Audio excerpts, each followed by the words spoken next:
Shalom, fidèle de l'émission Parole de vie aussi de la chaîne Face Télévision. C'est votre frère Jonathan Itélé sur ce plateau dont nous bénissons Dieu parce qu'il nous prête vie et nous sommes là aussi pour parler de sa part. Sur ce plateau, nous serons en train de parler de la délivrance.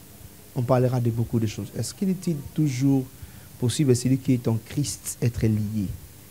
Et sur ce plateau, je suis avec un père, le révérend Dr Jean-Louis Kakonde, responsable de l'église Mission Mondiale, la Rédemption, dont je salue. Bonsoir, monsieur.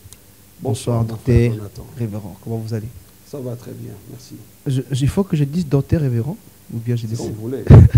Dites même frère Jean-Loup. Alors, comment vous allez? Ça va bien, Dieu nous fait grâce. Comment va l'église déjà? Ça va déjà, ça va bien. Alors, avant de continuer, je vous laisse la parole de prier. Merci Père pour cette émission. Nous nous recommandons à toi par le Saint-Esprit et nous recommandons également les cœurs de tous ceux qui seront branchés sur cette émission, que ta parole nous instruise et nous accède à toute la vérité. Ainsi nous t'avons prié dans le nom de Jésus-Christ. Amen. Amen, vous pouvez dire Amen. Je l'avais dit ici, nous sommes avec le révérend docteur Jean-Louis Kakonde, responsable de l'église Mission Mondiale, la Rédemption. On parle sur la délivrance. Révérend, oui. Selon vous, comment vous définissez la délivrance selon la Bible? Selon la Bible, quelqu'un qui est délivré, c'est simplement personne qui passe d'un état A qui n'était pas propice, qui n'était pas à son avantage, et passe dans un état B, qui sera cette fois-là à son avantage, qui lui sera propice. Voilà, tout simplement, de façon simple. Voilà. Quelqu'un qui passe d'un état A vers un état B. Je donne un exemple. Par rapport à la nouvelle naissance, la Bible déclare: mais à tous ceux qui l'ont reçu, à ceux qui croient en son nom, la parole leur a donné le pouvoir de devenir enfants de Dieu. Voyez-vous, si nous devenons enfants de Dieu, ça veut dire qu'avant nous étions enfants de Satan. Okay. Donc dès la nouvelle naissance, nous sommes passés de l'enfant de Satan à l'enfant de Dieu. C'est la délivrance. Révérend, vous êtes responsable de l'église Mission Mondiale, la Rédemption. Oui. Parlez-nous un peu de votre parcours. Voilà, j'ai commencé ma vie, j'aime bien témoigner là-dessus, et c'est mon épouse qui m'a gagné au Seigneur. Oh là. Ouais, c'est mon épouse qui m'a gagné au Seigneur. Vous savez, Jacques, maman s'appelle maman Karine. Maman Karine Montou. Maman Karine, là où vous êtes, nous vous saluons. Oui, elle est en pleine intercession en ce moment à l'église parce que nous avons 24 heures de prière en esprit. Okay. Avec différents groupes. C'est vraiment une chaîne de prière. Alors, c'est elle. Vous savez, dans ma vie de jeune garçon, j'ai eu aussi à draguer les filles, aller à gauche, à droite. Mais je suis tombé sur une femme, je pense que c'était elle que Dieu avait choisie pour moi. Elle me dira, ben écoute, si on restait amis, mais je voudrais t'inviter dans notre église. C'est comme ça que je suis allé. J'étais en 6e des humanités, si je ne me trompe pas. J'étais au maquis. Et c'est alors que je suis allé et j'ai trouvé que c'était intéressant. Petit à petit, bon, voilà, j'ai commencé à y aller. Et de là, j'ai fait aussi l'école du ministère. J'ai monté d'échelons. Il y a eu des responsabilités. Et il est arrivé un moment où je devais partir de là. Je ne partais pas pour aller faire une église. Hein. Ça, je voudrais le signaler. Je partais parce qu'il y avait beaucoup de choses. Ce sont des dessous de cartes que je n'aime pas trop parler en public. Mais il était temps pour moi de partir. Non pas pour faire une église, mais pour vaquer à d'autres occupations. De par mes études, j'avais mes diplômes. Je me disais, bon, je vais chercher du boulot, ainsi de suite. Mais il y a eu un blocage terrible. Les choses n'évoluaient pas. C'est comme ça que dans mon parcours, j'ai rencontré le docteur Ngalamouloumé Félix de la mission Salut et Gloire. J'ai été à son école du ministère Écosur en sigle, l'école de surnaturel. Okay. C'est là que j'ai appris, et de là, à l'issue de cette formation, puisque je cherchais un issue pour ma vie, la direction claire et nette de ma vie, je me suis mis à prier. C'est en priant que Dieu m'a clairement révélé. J'étais dans un endroit où un monsieur me tenait par la main en me faisant faire les tours des églises. De là, je voyais dans ces églises, et le pasteur et les fidèles, hein, tous étaient tout petits, tout petits. Là. Alors j'ai posé la question à la personne, mais pourquoi ils sont tout petits comme ça? Il me dira, c'est ça le travail que je te donne. Là. À dater d'aujourd'hui, lève-toi et va vers mon peuple et vers les nations, c'est-à-dire vers l'Église et vers les païens. Et enseigne-leur la Bible à la lumière de la rédemption. C'était partant d'un sentiment d'abandon? Oui, tout à fait. Tout à fait. Je me sentais vraiment le sens de ma vie. Hein. Je semblais le perdre.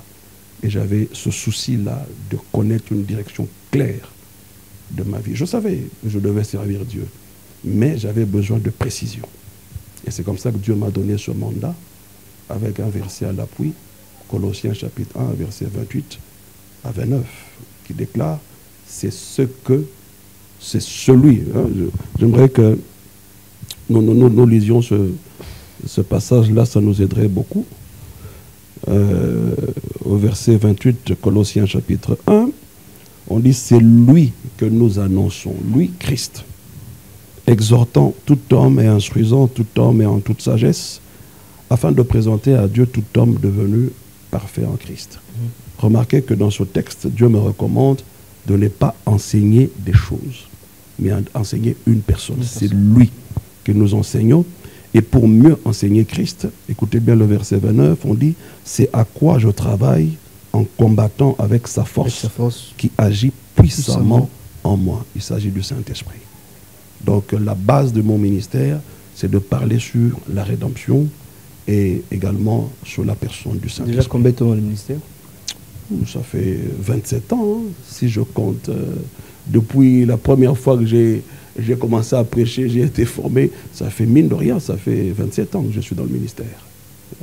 Alors, est-ce qu'il y avait des expériences, des moments où, dans le ministère, déjà vous avez fait l'église mission mondiale à l'adoption, le moment où vous avez décidé d'abandonner encore, vous vouliez encore continuer? Non, non, je n'avais pas déjà fait la mission mondiale. Pas encore. Là, j'étais parti chez mon père spirituel, c'est l'apôtre Philippe Mutombo, qui n'est plus avec nous, paix à son âme. Un monsieur remarquable, il m'a formé qu'on ne pouvait pas imaginer. Aujourd'hui, 27 ans de ministère, oui. S'il faut conseiller les jeunes, vous leur dites quoi? La première des choses que je vais leur dire, c'est qu'on ne rentre pas dans le ministère qui veut. Ce n'est pas un moulin où tout le monde peut entrer. Il faut d'abord avoir une vision claire et un mandat clairement défini. Deuxièmement, il faut éviter la gloire.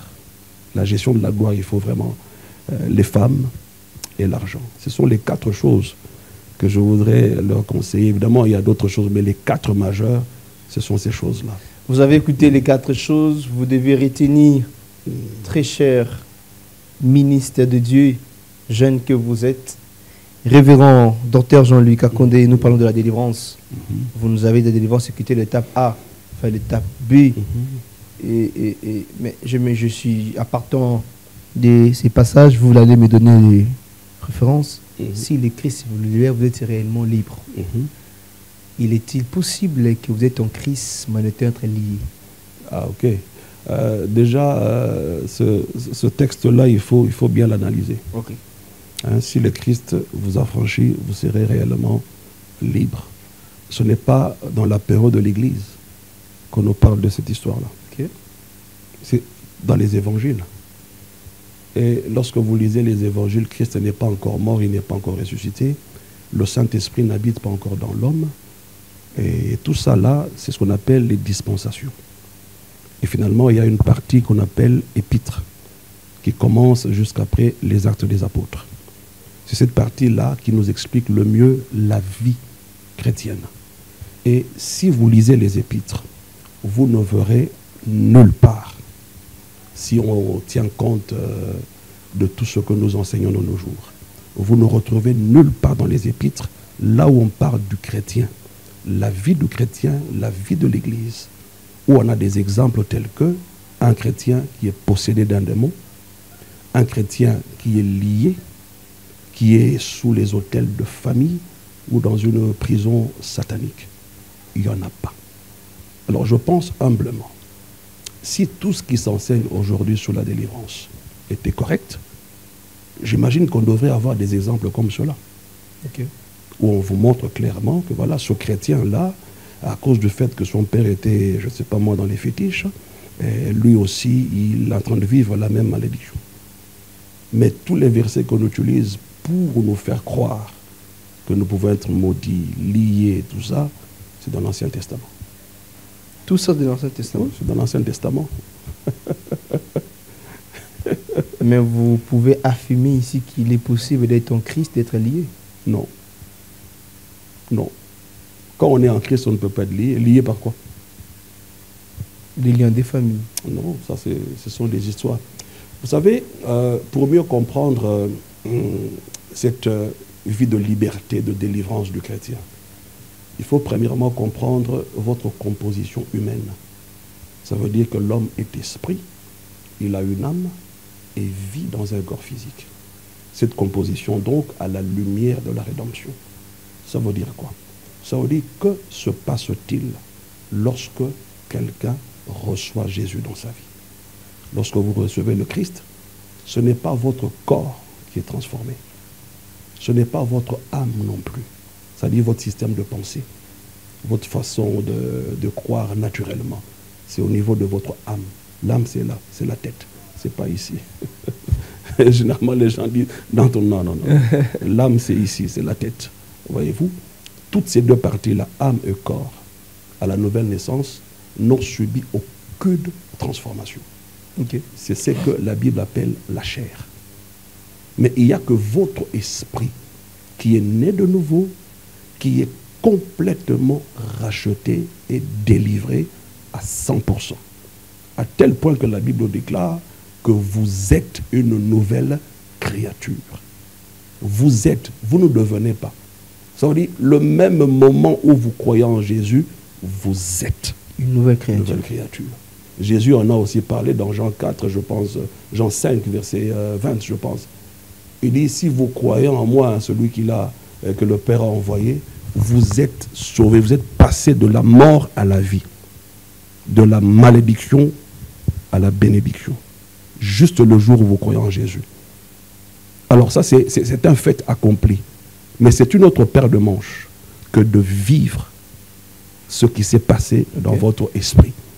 Alors c'est à ce niveau-là que les gens pensent qu'après avoir reçu Jésus, on est encore maudit, on est encore lié. Non, la Bible ne le dit nulle part. Pour un chrétien, pas du tout.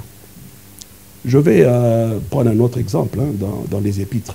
Parce que c'est là qu'on comprend la vie chrétienne. Vous ne verrez jamais dans les épîtres un verset qui vous dit « vous serez bénis, vous serez délivrés » ou bien « vous serez guéris ». Dans les épîtres, on vous dira toujours « vous avez été guéris ». On parle toujours du passé. Du passé. Vous avez été bénis. Vous avez été délivrés.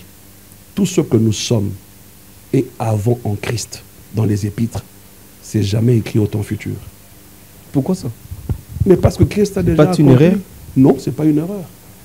Puisque Christ a déjà accompli, il a payé le prix du péché, le prix de ma santé, le prix de ma délivrance. Il a payé tous les prix. Vous n'avez plus qu'à croire qu'effectivement, mais si vous allez dans l'Ancien Testament, vous rencontrez beaucoup de versets qui vous diront « Moi, l'Éternel, votre Dieu, je vous guérirai, je vous délivrerai. » Voyez-vous, hein? Je vous bénirai. Mais dans le Nouveau Testament, on nous dit, Ephésiens 3 par exemple, « Vous avez été bénis. » Quand?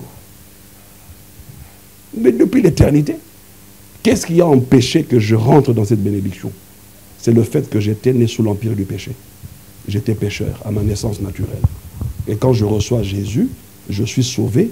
Et du coup, je rentre. Il y en a des gens qui sont jusqu'à présent dans l'église, mais comme vous le voyez, vous les regardez, c'est comme si c'est toujours lié. Oui, c'est vrai. Hein? C'est vrai, tout dépend de ce qu'ils entendent d'abord comme message. Et deuxièmement, j'ai toujours dit aux gens, ce que votre famille ou votre personne est en train de vivre, ce n'est pas la Bible. Alors ne me demandez pas de croire en ça. Moi, je crois en ce qui est écrit. C'est ça le problème. Ce n'est pas parce qu'il y a une famille qu'on dirait voilà, cette famille-là, Baba Lagate. C'est leur lien de famille que moi je dois croire. Parce que c'est la Bible. Selon les liens n'existent pas? Ça existe. Ok. Mais celui qui est en Christ est délivré. Est délivré. Oui. Celui qui est en Christ est délivré. Mais c'est les révérends Dr Jean. La Bible le dit ici. On peut voir Colossiens chapitre 1, versets 12 à 13. On dit, rendez grâce au Père qui vous a rendu capable d'avoir part à l'héritage des saints dans la lumière. On demande de rendre grâce au Père. D'autres versions disent éclater en action de grâce. Quand on dit merci, c'est parce qu'on a déjà reçu. Le verset 13, maintenant on donne un exemple clair. Qui nous a délivrés de la puissance des ténèbres. On ne dit pas qui nous délivrera. Qui nous a délivrés. C'est un fait accompli. C'est même pas une promesse. C'est pas une promesse. Je vais vous aider avec un exemple de la nature. Je vois que vous êtes un homme avec une barbe bien taillée là. Quand vous étiez né, bébé, est-ce que vous aviez cette barbe-là? Non, non, pas du tout. Si, vous l'aviez. Non, c'était pas visible. Ah, c'était pas visible. Et la barbe était où? Je ne sais pas. Bon. C'était non, c'était dans vos hormones. Oui, dans mon oui, quelque part. Non, il ne faut pas dire quelque part. Il faut savoir où c'était en vous. À partir du moment où vous êtes né garçon, dans vos hormones, il y a tout. Même le sexe masculin que vous avez, c'était là-dedans.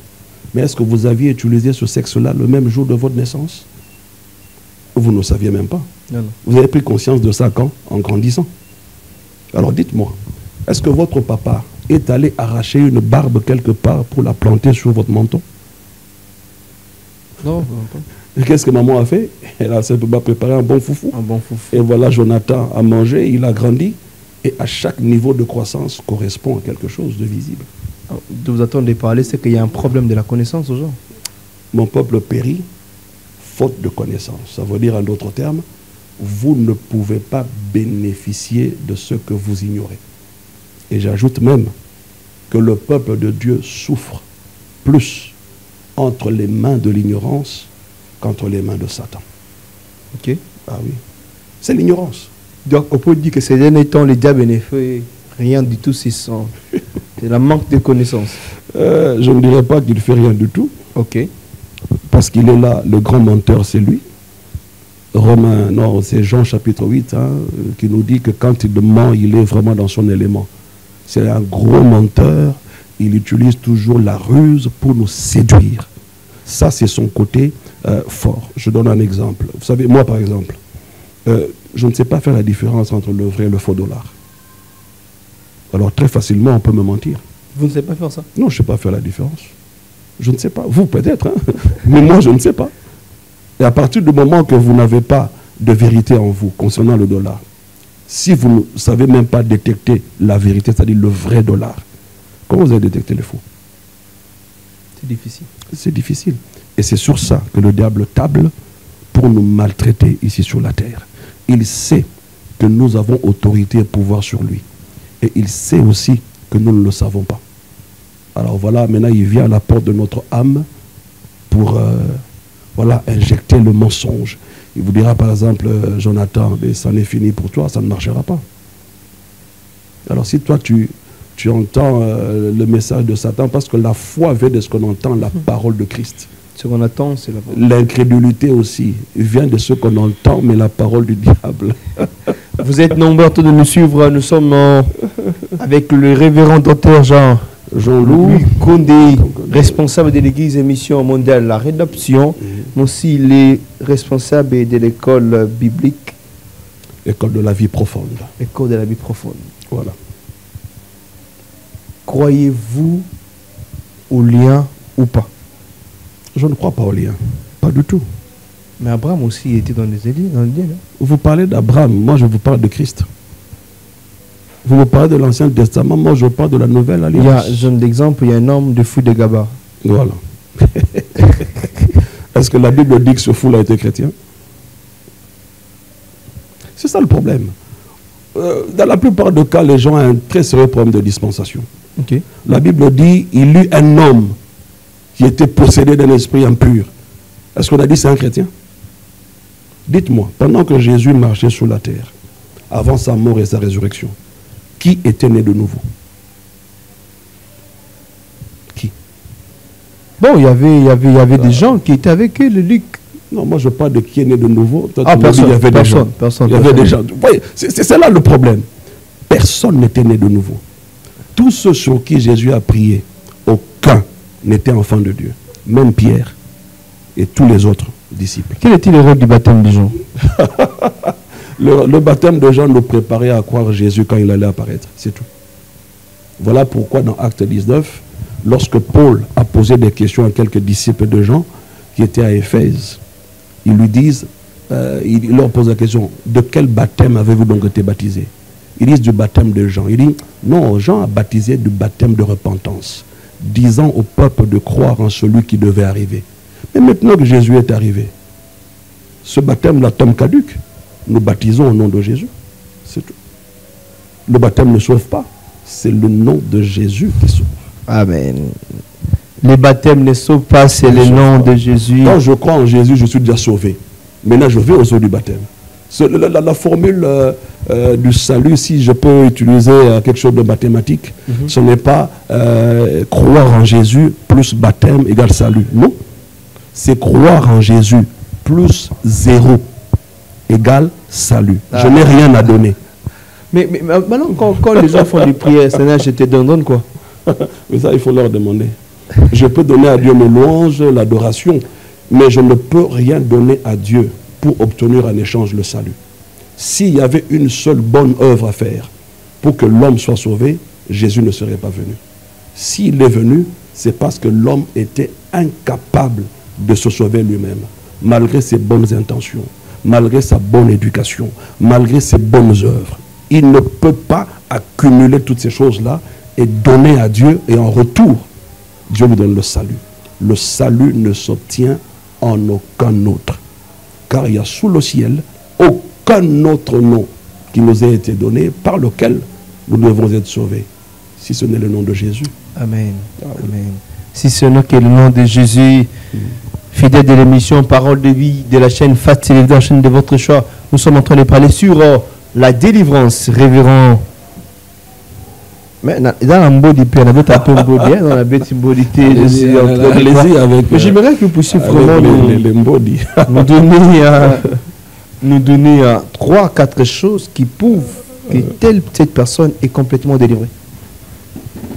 Mais vous savez, je vais vous donner dans la parole de Dieu. On va lire Éphésiens, le chapitre 1, verset 3. Ne me demandez pas Éphésiens chapitre combien? 3. Chapitre 1, verset 3. 1, voilà. Verset 3. Il est écrit, béni soit Dieu, le Père de notre Seigneur Jésus-Christ, qui nous a bénis de toutes sortes de bénédictions spirituelles dans les lieux célestes en Christ. Remarquez très bien qu'on dit qu'il nous a bénis. C'est un fait. Ce n'est pas une chose derrière laquelle je cours. C'est un fait. Peu importe tout ce que je peux vivre de contraire. Mais la Bible me dit clairement ici que je suis béni. Et la preuve de ces choses, lorsque Paul a commencé à prier pour ses Éphésiens, à qui il a dit, vous avez été bénis déjà, dès avant la fondation du monde. À partir du verset 16, il dit, je ne cesse de rendre grâce pour vous, faisant mention de vous dans mes prières, afin que le Dieu de notre Seigneur Jésus, le Père de gloire, vous donne un esprit de sagesse et de révélation dans sa connaissance. 18, et qu'il illumine les yeux de votre cœur. Je pense que l'apôtre Paul pouvait dire, Nzambe pambola bango, bambona bolamu. Non. Leur problème était lequel? Pour Paul, apparemment, le cœur a des yeux. Mais c'est l'esprit de l'homme. Okay. Mais oui. Le problème de ces gens, c'est comme vous aujourd'hui. En Christ Jésus, vous avez tout pleinement. Mais vous n'avez pas des yeux pour voir. Vous n'avez pas de sagesse pour voir. Et vous pensez que votre bénédiction serait dans le camp de l'ennemi. Et vous entrez là-bas, tokena kamoruna, Qu'est-ce que le diable a entre ses mains? Il n'a rien. Colossiens chapitre 2 nous le prouve clairement. Verset 14. Il a effacé l'acte dont les ordonnances nous condamnaient et qui subsistait contre nous. Et il l'a détruit en le clouant à la croix. Il a dépouillé les dominations et les autorités. Et les a livrées publiquement en spectacle en triomphant d'elles par la croix. Il a dépouillé Satan et ses démons, les autorités, les dominations. Il les a dépouillés. Si je vous dépouille, ça veut dire que vous restez creux. Vous n'avez plus rien. Et Jésus a dit, après sa mort et sa résurrection, qu'est-ce qu'il a dit? Tout pouvoir m'a été donné. Si Jésus a reçu plein pouvoir, tout pouvoir, Satan restait avec combien de pouvoir? Zéro. Est-ce que Jésus est parti avec ce pouvoir au ciel? Non. Il nous a dit, je vous ai donné le pouvoir de marcher sur Satan, sur toute sa puissance. Et rien ne peut vous nuire. C'est des choses déjà établies, des choses vraies, des faits accomplis. Mais le problème, c'est que nous ne connaissons pas la vérité. C'est là le problème. Je conçois mal que je sois nommé ministre aujourd'hui. J'arrive dans mon cabinet de travail, le matin, je trouve le huissier assis à ma place en train de donner des ordres. Deux raisons valables. Soit je ne sais pas que c'est moi le ministre, ou soit c'est moi qui lui ai demandé de le faire. Alors si toi et moi avons toute l'autorité sur Satan, mais d'où vient le fait que le diable, malgré ça, nous malmène?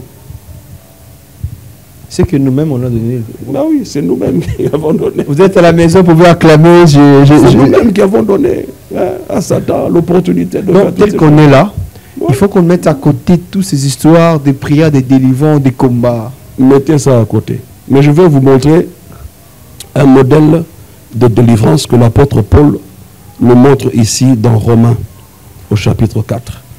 Il s'agit d'Abraham. Tout à l'heure, vous aviez parlé d'Abraham. Oui, bien sûr. Mais voilà, je vais vous donner un exemple ici, avec Abraham. N'est-ce pas que Abraham était l'objet de la bénédiction de Dieu? Oui. Mais d'où vient qu'il n'arrivait pas à concevoir? Selon moi, je crois que parce que son père vendait, tuait, etc. Des histoires. Ce sont des liens, non? Et puis le verset que les gens utilisent le plus souvent, c'est dans Exode, chapitre 20, verset 5. On dit Dieu punit l'iniquité des pères sur les enfants jusqu'à la 3e et à la 4e génération de ceux qui me haïssent. Généralement, on n'arrive pas à la fin du verset. On dit seulement Dieu punit l'iniquité des pères sur les enfants. Et puis on s'arrête là. On dit ceux qui me haïssent. Jonathan, toi tu as haï Dieu? Même pas. Mais pourquoi tu veux être sous la malédiction de ceux qui ont haï Dieu? Il y a de quoi se poser des questions. Mon peuple périt faute de connaissance. Alors, nous revenons à Abraham dans Romains chapitre 4.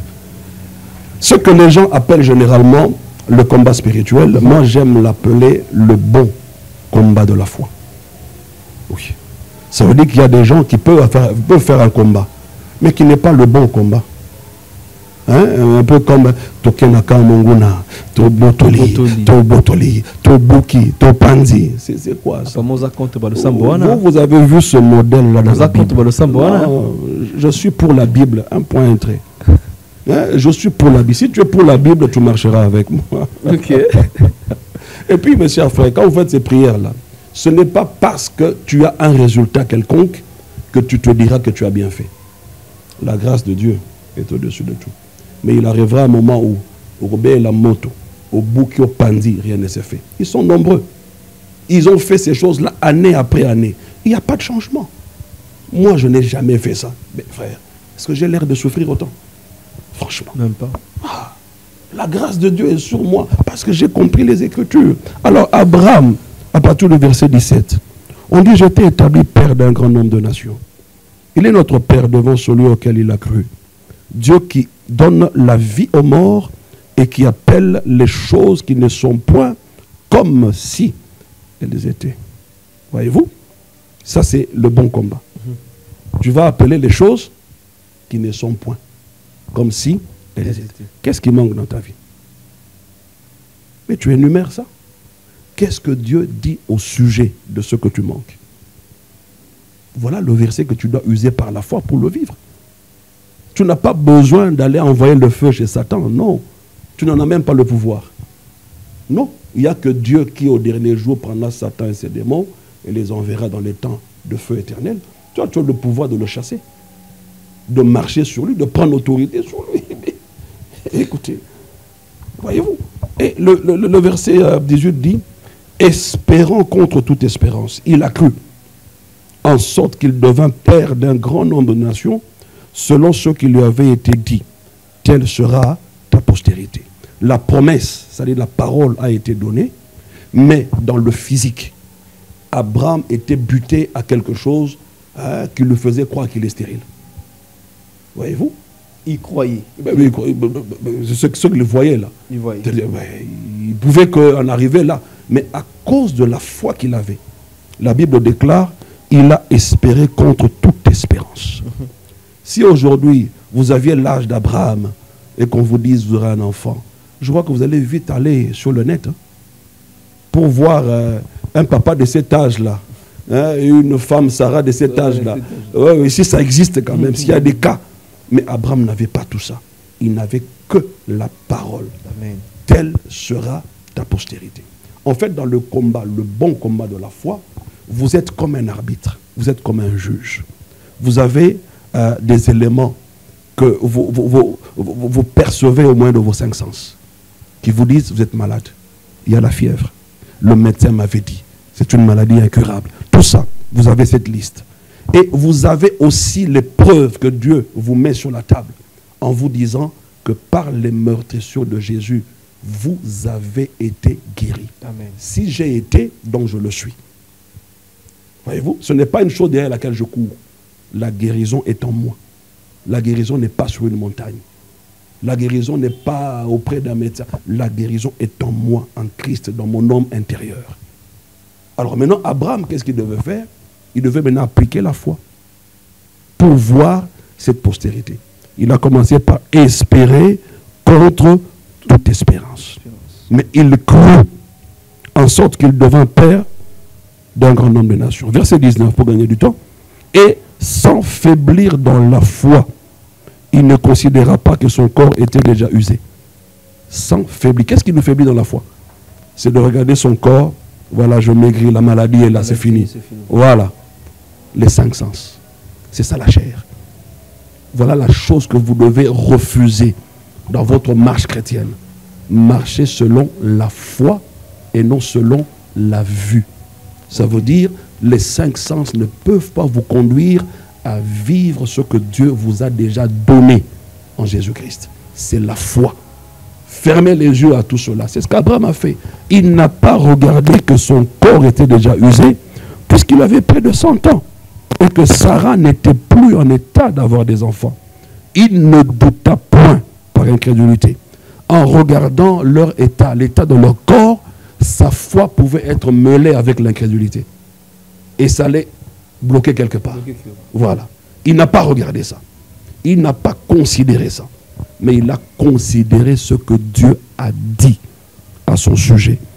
Il ne douta point par incrédulité au sujet de la promesse. Mais il fut fortifié par la foi, donnant gloire à Dieu. Et ayant la pleine conviction que ce qu'il promet, il peut aussi l'accomplir. Et il a eu un enfant. Où est-ce qu'Abraham a chassé un démon ici, de stérilité?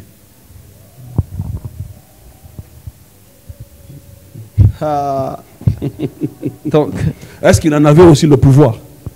Tous ceux de l'Ancien Testament, aucun n'avait le pouvoir de chasser un démon. Non. Aucun. Non. Et je vous dis,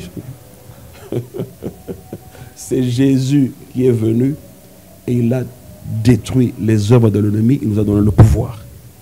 Voyez dans Marc chapitre 1, oui. Lorsque Jésus a chassé les démons, tout ça, les gens ont dit, mais qu'est-ce que ceci? Une nouvelle doctrine. Il parle même aux esprits impurs. Et les esprits impurs lui obéissent. Ça veut dire qu'ils ont regardé même à l'époque de l'Ancien Testament. Aucun. Moïse a frayé la mer Rouge, c'est vrai. Élie a invoqué le feu du ciel, tout ce que vous voulez. Mais aucun n'a détruit le royaume de Satan.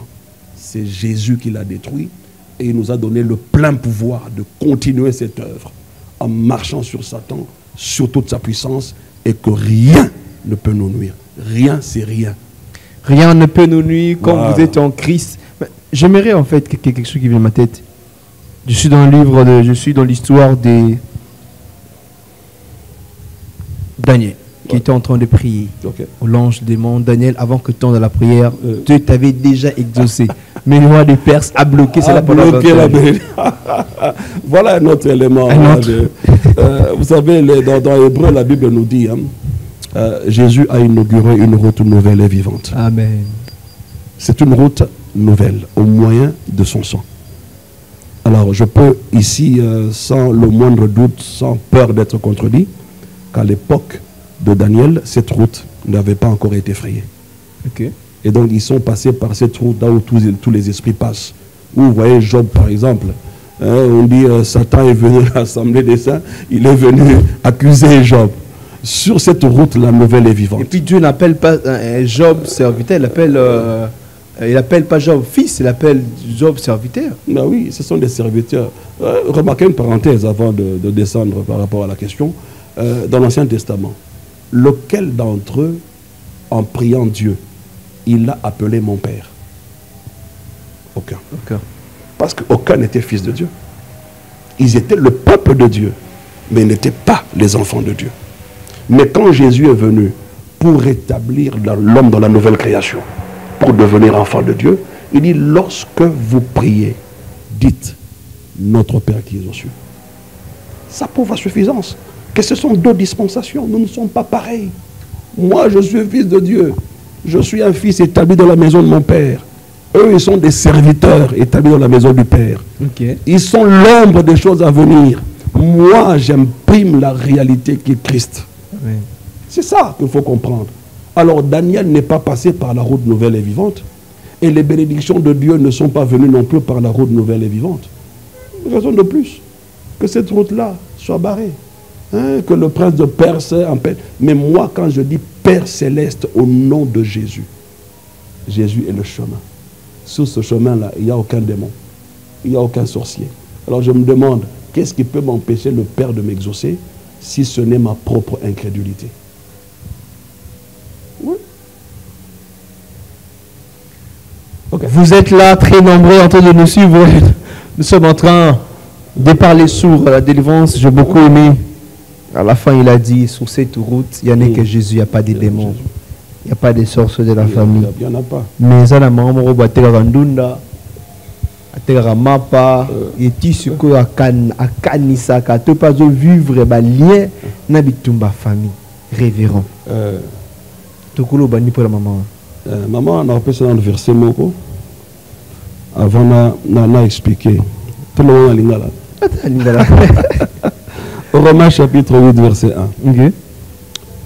Il n'y a donc maintenant. On dit maintenant. Maintenant, là, il exprime quoi? Le temps. Oui, maintenant que nous sommes en Christ. En Christ. C'est ça que ça veut dire. Il n'y a donc aucune condamnation pour ceux qui sont en Jésus-Christ. Ça veut dire le juste juge a frappé du poing sur la table, son marteau, là, comme le juge, pas.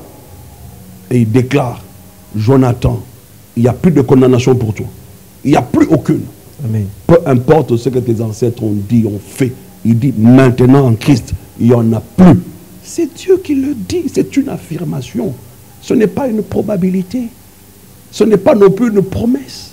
Ce n'est pas non plus une chose derrière laquelle Jonathan doit courir pour arriver à cette justice de Dieu. Vous l'avez, cette justice. Mais seulement, vous avez raté le verdict. Ok. Le jour où le juge voulait trancher l'affaire, vous pensiez que vous étiez condamné. Vous êtes évadé. Vous avez fui. Et le juge a dit, mais pourquoi il a fui? Mais il est libre. Il peut partir. Mais toi, tu as fui avec ta condamnation. C'est ça qui te trouble. Dans tout ce que tu fais, tu penses que Satan, démon, tout ça. Non. Écoutez, si vous ne faites pas attention, les démons peuvent vous nuire sérieusement, même si vous êtes chrétien. Mais il faut connaître la vérité et une vérité appliquée. Voyez-vous? Ici, il n'y a plus de condamnation. Mais qu'est-ce qui fait malgré ça? Qu'il y ait quand même des gens qui vivent le contraire de ce que Dieu a déclaré à leur sujet. Si vous lisez le verset 4, on dit « Et cela afin que la justice de la loi soit accomplie en nous, qui marchons non selon la chair, mais selon l'esprit. » Si vous continuez à marcher selon la chair, c'est-à-dire vous marchez selon votre âme et votre corps, qui à la nouvelle naissance n'a pas été transformé, que tu le veuilles ou pas, Jonathan, tu vas reproduire ton père, tu vas reproduire ton grand-père, ton arrière-grand-père, arrière-arrière-arrière-grand-père. Parce que c'est de cela, de ce canal-là que tu es venu au monde de façon naturelle. Quand on dit l'âme et le corps, c'est la chair, l'âme en fait, c'est le sang. Alors si tu continues à vivre selon la chair, tu vis selon ton grand-père, selon ton père, c'est normal. Si tu avais un grand-père soulard, c'est normal que tu reproduises ça. Mais si tu commences à marcher par l'esprit, tu reproduiras la vie du ciel sur la terre. Amen. C'est ça le problème que nous avons dans nos églises. La majorité ne marche que selon la chair. Ils ne marchent pas selon l'esprit. Voilà pourquoi ils ne reproduisent pas ce que la Bible dit à leur sujet. La majorité ne marche pas selon l'esprit, mais selon la chair. Révérend, je crois qu'on est en train d'aller petit à petit. Déjà. Il y a beaucoup à dire sur ça. Oh, il y a beaucoup de choses à Vous dire. nous avez parlé des... Il n'y a plus de condamnation. Il n'y a plus de condamnation. Selon vous, quel est le message il faut que l'Église circule ces derniers temps par rapport à la délivrance? Alors, le message serait le suivant. Ce qu'il faut comprendre que dans la rédemption, il y a un côté légal et il y a un côté vital. C'est-à-dire? Le côté légal, n'est-ce pas qu'on appelle la Bible aussi la loi de l'Éternel? Ce que Dieu a dit à votre sujet, surtout après la mort et la résurrection de Jésus, vous concernant, ce sont des faits établis. Il n'y a aucune loi qui peut venir abroger le fait que moi qui te parle, j'ai été guéri par les meurtrissures de Jésus. Rien. Même si tous les sorciers du monde se réunissaient. Cette assertion de la loi de Dieu, sa parole, personne ne peut empêcher ça. La seule personne qui peut l'empêcher, c'est moi-même. C'est ça le côté légal. Et le côté vital, c'est lorsque tu commences à vivre la réalité de ce qui est écrit à ton sujet dans la loi. Alors je vais donner pour cela un verset. Ephésiens chapitre 2. Alors, tout autant en des Bibles, autant en Bible, très cher, Ephésiens 2, parole de vie. Verset 8. Il est écrit ceci. Car c'est par la grâce que vous êtes sauvés, par le moyen de la foi. Et cela ne vient pas de vous, c'est le don de Dieu. Ce n'est point par les œuvres, afin que personne ne se glorifie. Jonathan est sauvé par la grâce. La grâce, ce n'est pas ce que toi tu as initié pour que Dieu vienne à ton aide.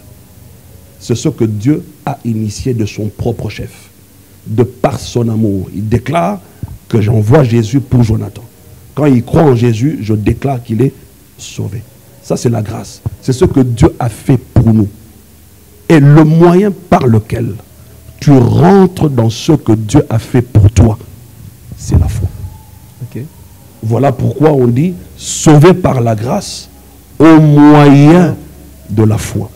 Voilà pourquoi j'ai dit tantôt, moi je préfère parler du bon combat de la foi.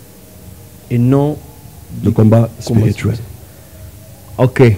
Alors, je vous rappelle que je voulais tout simplement aussi les responsables de l'Église Mission Mondiale La Rédemption. Il est docteur, révérend Jean-Louis Kakondé, responsable de l'école biblique Ecovip, l'école de la vie profonde. École de la vie profonde. Nous sommes d'ailleurs en pleine session de l'école. Ok. Je peux vous inviter, hein, une journée ouverte. Pas de problème. Ça, c'est, je ne sais pas si on peut montrer. Si... Ça, c'est le manuel du cours. Ok. L'objectif principal de la vie. C'est le tout premier cours que nous enseignons à l'école. l'objectif principal de la venue de Jésus sur la terre. Pourquoi Jésus est venu? En résumé. Pas pour nous donner des mariages et l'argent? Non, pas du tout. Pas du tout. Hein? Quand on dit tout est accompli, quand Jésus a dit tout est accompli, est-ce que tu penses que c'est ton mariage qui est accompli? Avant que Jésus ne dise ça, les gens ne se mariaient pas. Hein? Mais c'est ça, non. Nous avons lisez Jean 20, 30 à 31. On vous dit, Jésus a fait en présence de ses disciples beaucoup d'autres miracles qui ne sont pas écrits dans ce livre, c'est de la Bible. Mais le peu qui avait été écrit, c'était que lorsque vous lirez, 1, que vous croyez que Jésus est le Christ.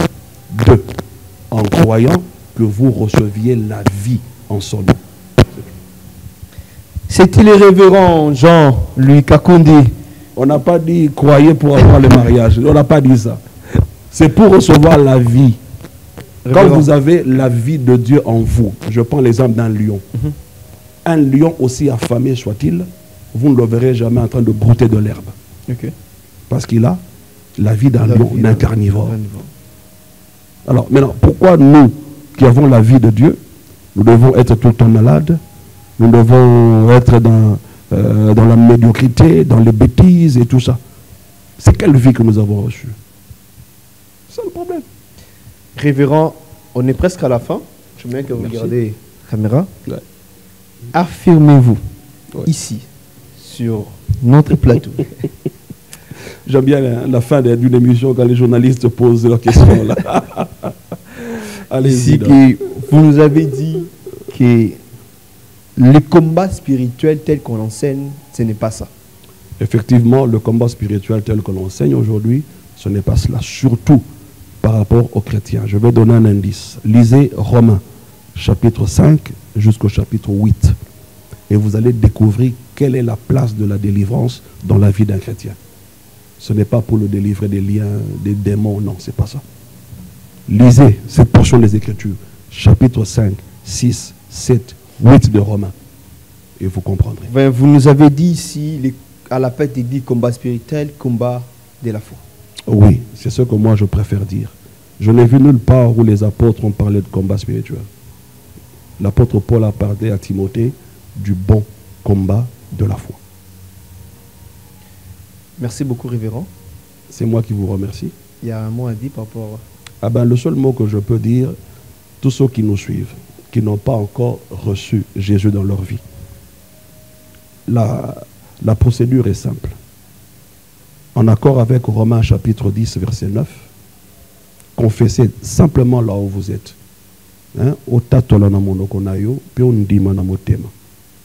Romains 19 déclare, si tu confesses de ta bouche le Seigneur Jésus, si tu crois dans ton cœur que Dieu l'a ressuscité des morts, tu seras sauvé. On n'est pas sauvé parce qu'on va à l'église. On n'est pas sauvé parce qu'on chante à la chorale. Mais parce qu'on a pris une décision personnelle de confesser Christ de votre bouche et de croire dans son cœur en disant ceci: je confesse de ma bouche le Seigneur Jésus et je crois dans mon cœur que Dieu le Père l'a ressuscité des morts. Je suis sauvé. Tout simplement. Nous sommes sauvés en confessant que Jésus-Christ est Seigneur et Sauveur. C'était les révérends Jean-Louis Kakoundé, j'insiste, et les responsables de l'Église Mission Mondiale, la Rédemption. Il était sur notre plateau. Merci beaucoup pour votre passage. Je crois que ce n'est pas la dernière fois. Non, je reviendrai, on est voisins. Hein. On est voisins. Alors, c'était... Mais l'adresse de l'église, on ne l'a pas donnée. Hein. Alors oui, vous pouvez donner l'adresse. Nous sommes sur l'avenue Tanganyika numéro 37.